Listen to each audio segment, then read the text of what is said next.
ಕೈ ಬಿಡೇನು, ಕೈ ಬಿಡೇನು, ಆ ಮಾತು ಹೇಳಿದ ತಾ ಹೇಳಿದ ನಲ್ಲವೇ. ನಾ ಕೈ ಬಿಡೇನು, ನಾ ಕೈ ಬಿಡೇನು, ಆ ಮಾತು ಹೇಳಿದ ತಾ ಹೇಳಿದ ನಲ್ಲವೇ. ಯೇಸು ಕೈ ಬಿಡನು ದೈನಂದಿನ ಸತ್ಯವೇದ ಅಧ್ಯಯನಕ್ಕೆ ನಿಮ್ಮೆಲ್ಲರನ್ನು ಆಹ್ವಾನ ಮಾಡ್ತೇನೆ. ಈ ದಿನವೂ ಸಹ, ಈ ದಿನಗಳಲ್ಲಿಯೂ ಸಹ ನಾವು ಪಾಪ ಪ್ರವೇಶಿಸುವಂಥ 5 ಬಾಗಿಲುಗಳ ಕುರಿತು ಕಲಿತಾ ಇದ್ದೇವೆ. ಕರ್ತನ್ ಖಂಡಿತವಾಗಿ ವಾಕ್ಯದ ಮೂಲಕವಾಗಿ ನಿಮ್ಮನ್ನು ಆಶೀರ್ವಾದ ಮಾಡ್ತಾರೆ. ಪಾಪದ ಮೇಲೆ ನೀವು ಜಯ ಪಡೆಯುವ ಹಾಗೆ ಕರ್ತನು ನಿಮಗೆ ಕೃಪೆ ಕೊಡ್ತಾರೆ. ದಯವಿಟ್ಟು ನೋಡ್ರಿ, ಕೇಳಿಸ್ಕೊಳ್ರಿ, ಮನ ತಿರುಗಿಸ್ರಿ, ಆಶೀರ್ವಾದ ಹೊಂದ್ರಿ. ಆಮೇನ್. ಎಲ್ಲರೂ ಪಾಪ ಮಾಡಿದ್ವಿ ಸಮ್ವೇರ್ ಅಲ್ಲ, ಎಲ್ಲರೂ ಮಾಡಿದ್ವಿ. ಬಟ್ ಇಂಪ್ರೂವ್ ಆಗೋಣ. God is helping us. Improve ಆಗ್ರಿ. ಕ್ರೈಸ್ತರು ಇಂಪ್ರೂವ್ ಆಗ್ರಿ.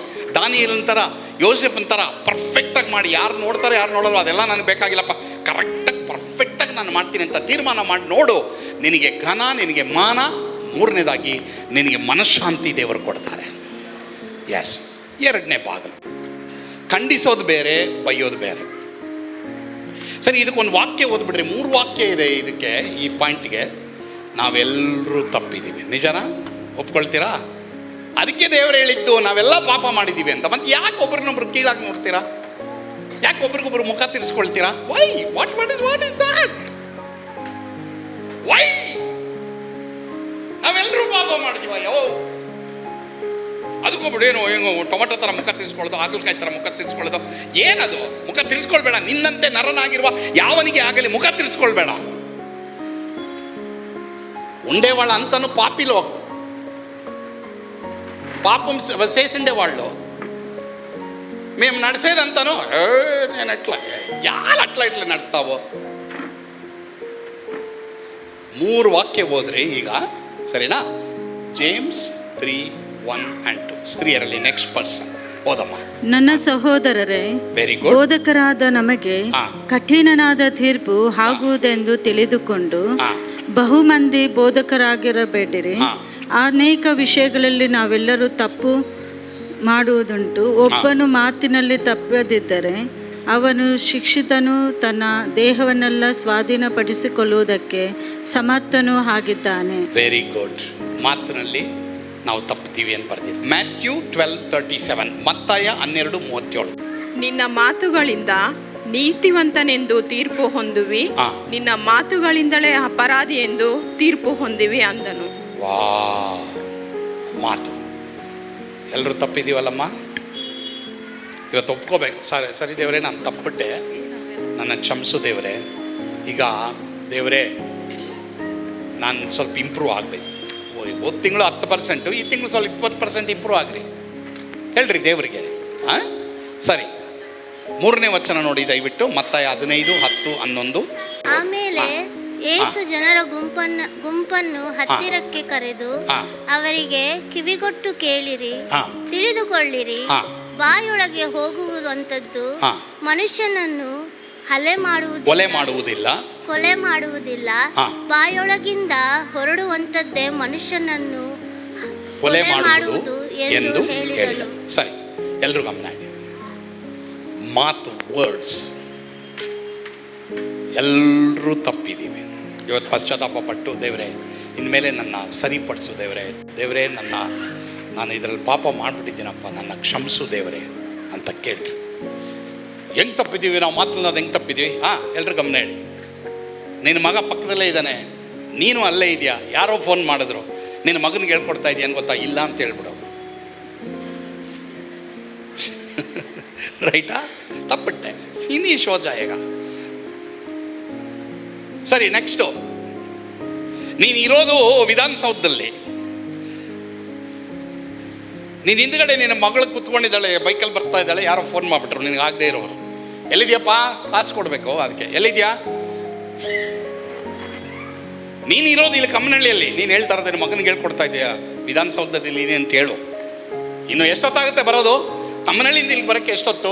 5-10 ನಿಮಿಷ ಆಗುತ್ತೆ. ನೀನು ಹೇಳ್ತಾ ಇರೋದೇನು? ಇನ್ನು 3 ಅವರ್ ಆಗುತ್ತೆ, ಟ್ರಾಫಿಕ್ ಜಾಸ್ತಿ.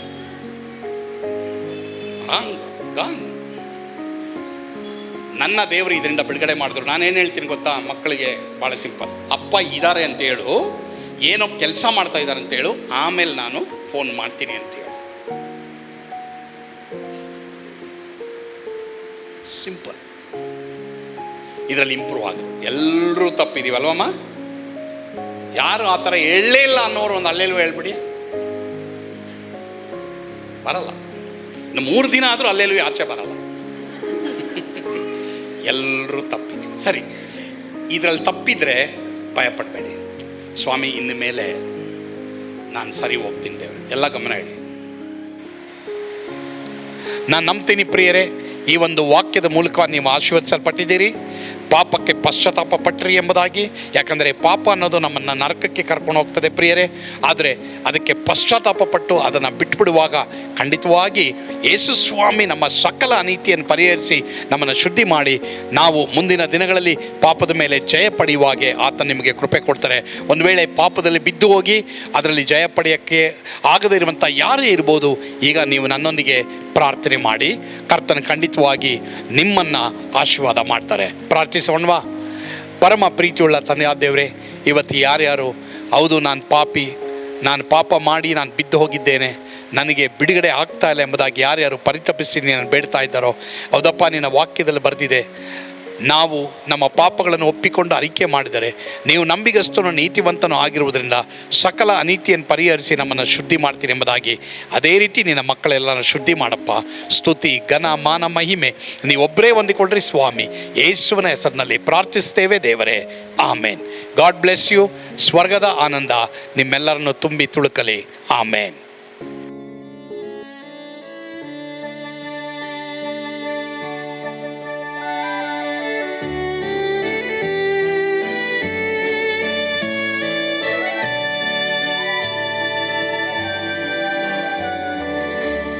ಎಂಥ ಅದ್ಭುತವಾದ ದಿನ, ನಾನೆಂದಿಗೂ ಮರೆಯೇನು.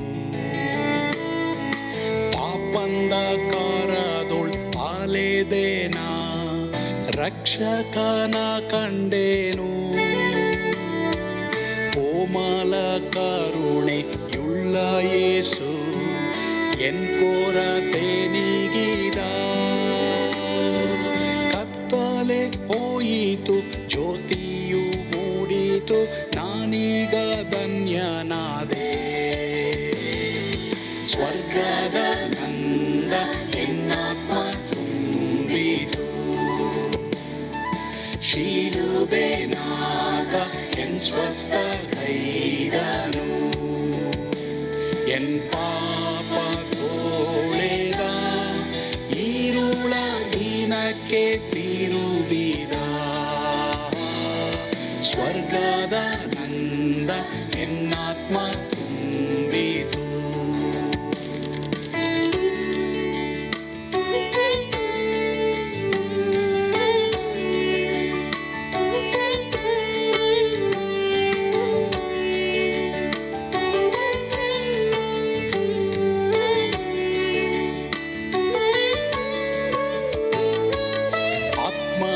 ನೂತನ ಜನ್ಮದಿಂದ ದೇವಪುತ್ರನಾದೇನು.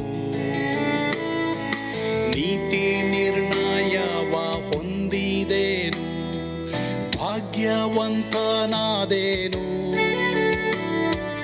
ಪಾಪಾತ್ಮನಾಗಿ ನಾ ಬಂದಾಗಲೇ ಆಶೀರ್ವಾದ ಸಿಕ್ಕಿತು.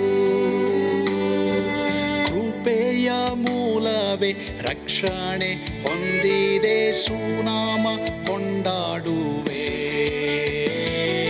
ಸ್ವರ್ಗದ ನಂದ ಎನ್ನಾತ್ಮ ತುಂಬಿತು, ಶಿಲುಬೆನಾಗ ಎನ್ ಸ್ವಸ್ಥ ಕೈದನು. ಎನ್ ಪಾಪ ತೋಳೆದ, ಈರುಳ ದಿನ ಸ್ವರ್ಗಕ್ಕೆ ತಿರುಗಿದ ಸ್ವರ್ಗದ ನಂದ ಎನ್ನಾತ್ಮ ತುಂಬಿತು.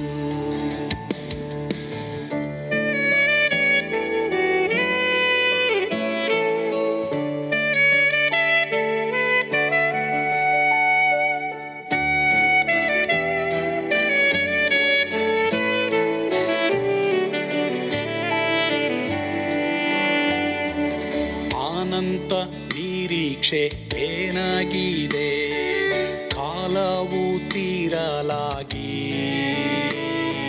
ಸ್ವರ್ಗದ ಭವ್ಯ ಬಿಡಾರದಲ್ಲಿ ನಿತ್ಯವಾಗಿ ಇರುವೆ. ಶಿಲುಬೆ ನನಗೆ ಆಶ್ರಯವೇ, ನಂಬಿಕೆಗಾಧಾರವೇ. ನಿತ್ಯ ಐಶ್ವರ್ಯವ ದಿವ್ಯಾಶೀರ್ವಾದವ ಕರ್ತ ಇವನೇ ನಗೆ. ಸ್ವರ್ಗದ ನಂದ ಎನ್ನಾತ್ಮ ತುಂಬಿತು. ಶಿಲುಬೆ ನಾದ ಎನ್ ಸ್ವಸ್ಥ ಗೈದನು. ಎನ್